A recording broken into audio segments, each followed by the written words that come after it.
Hi, I had my camera at the range and I figured I would share my thoughts on some reactive steel targets I have from the Target Man and law enforcement targets. Please excuse the paint jobs as I just spray them with whatever cheap rattle cans I happen to have. The Target Man targets ship in the raw and the LE targets shipped with a very nice powder coating. The Target Man targets, which this one here is the hostage target, so it has a flipper plate that goes back and forth. This is their dueling tree here, and I have a separate set of paddles for 22. Works very simply. It's just a piece of angle iron with some tubes welded in the back, and the plates just slide right into the tubes. They flip back and forth. Essentially the same function on this hostage target. You can see there's the tube welded on the back. Plate just flips back and forth. I also have their, I think this is called their Sniper's Hide target or something like that. Sniper's Paradise, that's what it is. And again, have reactive on the top, reactive in the middle. Obviously, if you hit the center and you're trying to do double taps, then the first shot knocks it out. It just goes right through. So if you only had one, I think I would prefer to have that one over there, where you can practice 2 quick shots and still have the feedback. What I've done with this one is sometimes you can see this chain. Sometimes I'll just take this chain and just put it up across the back like that, and which prevents this from swinging around if I don't want that to swing. You can see there's no bolts coming through the face. Some target manufacturers say that the bolts are an advantage, that these welds on the back of these targets can start to fail as the steel slowly over time deforms, that those welds can break. I've shot these things, thousands and thousands of times, and haven't broken the weld. I did break the weld on this one, but it wasn't the target's fault. I had a chain or something connected here, and I was kind of carrying it around by that, stressing it. But just quickly welded that back together again. It was fine. And then the LE targets. One here. This is their IDPA practice target. It has some plates in the back that flip like this when you hit them.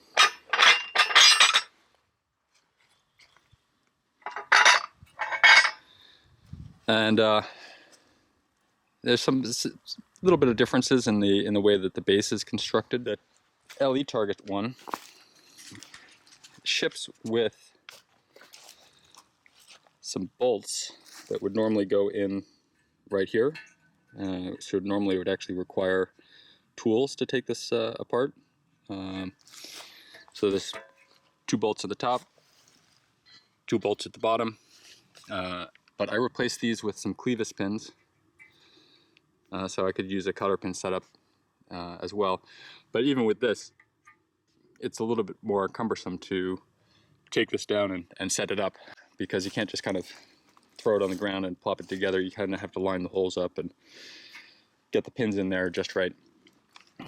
So this one, not quite as portable as the others, but still very doable if you replace those pins. So the Target Man ones, I really like the way that they did their target bases here.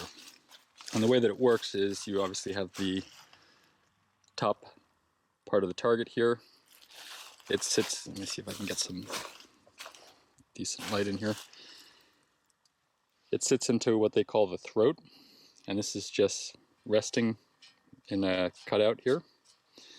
sits on a piece of angle iron, which you can have them mail, but you can just pick this up at the local box hardware store, which then goes into a slot in their base, and there's 2 slots. This front one keeps the angle iron straight up and down. This back one angles it forward. So you can see that their throat automatically provides an angle for their torso type targets, and so I use the straight up and down location for that. And then the dueling tree, I have it in the back one, and it provides an angle. You can see the angle there. Provides an angle to keep these resetting that way. And what I really like about these is that they are completely toolless for takedown and portability. So if I want to move these from one range to the other, take them somewhere else to shoot, and it's kind of hard to do with the camera in my hand, but basically to disassemble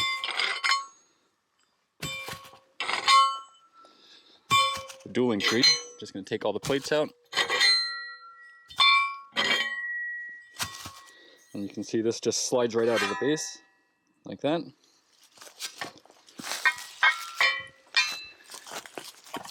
And here you have the base, and you can see that the legs of the base that provide the stability are just held in with some cotter pins here. So if you pop one of these cotter pins out, this just comes right out. So you can take this down very, very simply, and it makes it very portable for quick setup and removal. Again, because if you put this in here, let me just try and find that sweet spot of the angle while I'm on camera here. There we go. Pop this back together again.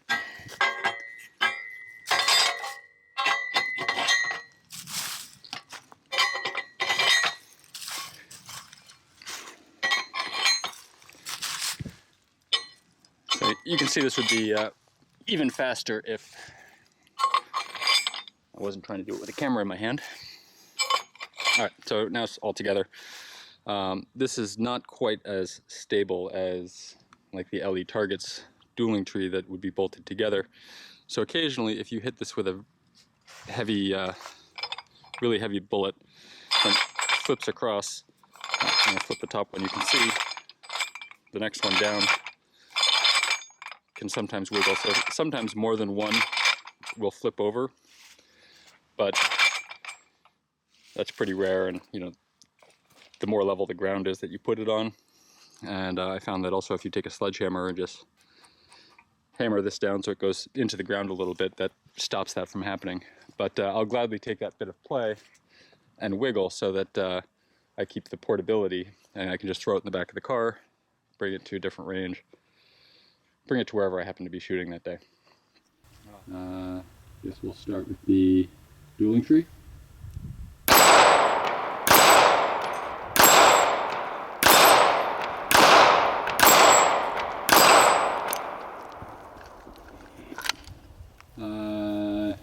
Now we'll do the,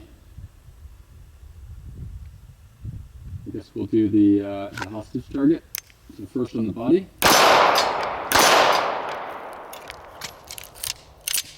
Now the hostage piece.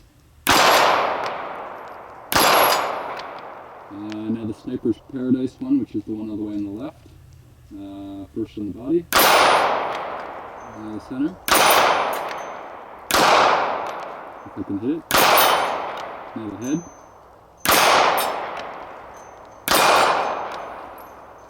A couple more shots, so I guess I'll jump to the law enforcement targets. You can hear that kind of dingy sound. Out of ammo. Didn't pop that. You can hear, I don't know, maybe if it comes up on the camera, you can hear a slightly different sound when it hits the center of the target there. So that's a little bit better for kind of fast follow-up shots than the Sniper's Paradise one that flips back and forth, which you have to decide quickly whether to have your follow-up shot be in the in the center, or chase the target, if you will. So if we do some quick follow-up shots on the law enforcement target.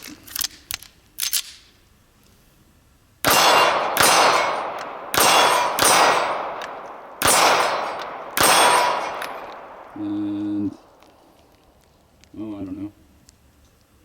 Go back to the sniper one.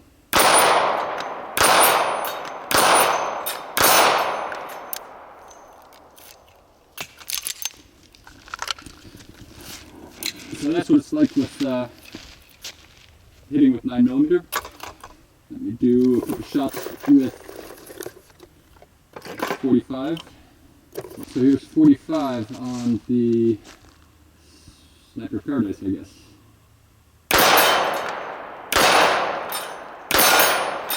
45 on the law enforcement. 45 on the hostage target. Body, head. 45 on the dueling tree.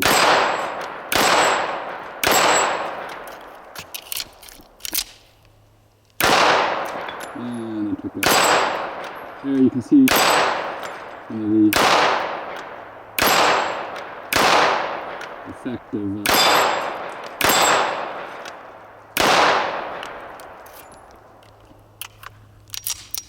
so I was kind of rushing those, but you can see how sometimes more than one would flip around. But for the portability, I would definitely take that. Now I obviously did not, smash that into the ground at all. But if you just take a sledgehammer, hit it from the top a little bit, then it's much more stable. I guess we'll go dueling tree first.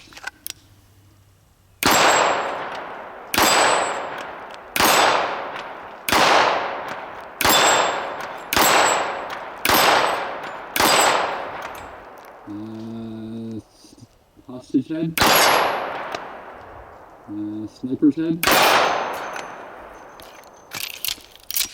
IDPA body, IDPA head, sniper's body,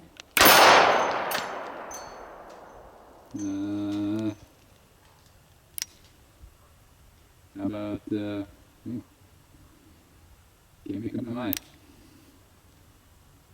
hostage body. IDPA body.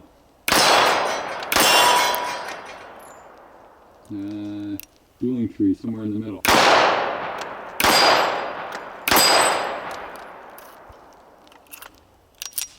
9mm on steel.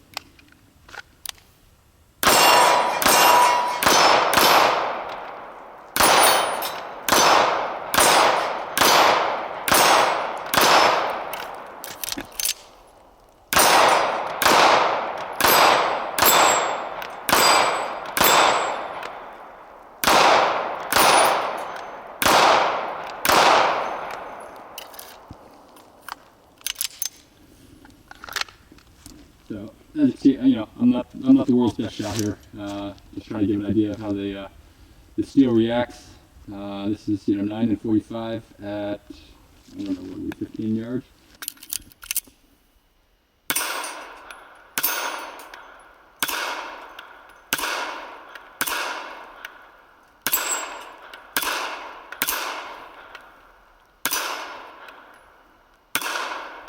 Wow, that was a bad shot.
As you can see, I'm no Hickok 45. I'm just a marksman in IDPA, which is only a step above getting a participation award. As I mentioned, I've shot these with multiple handgun calibers, as well as 308 at 100 yards, 223 and 300 blackout at 50 yards, probably even closer. I probably hit them with, at 25 yards. And there's no damage whatsoever to any of the targets. I definitely prefer the steel stands provided by the Target Man and LE targets over the stands where you provide a 2x4. They take less room in the car, and they don't get splinters. For ultimate portability, I prefer the toolless design of the Target Man targets. But with the clevis pins that I swapped in, the LE targets is quite portable as well.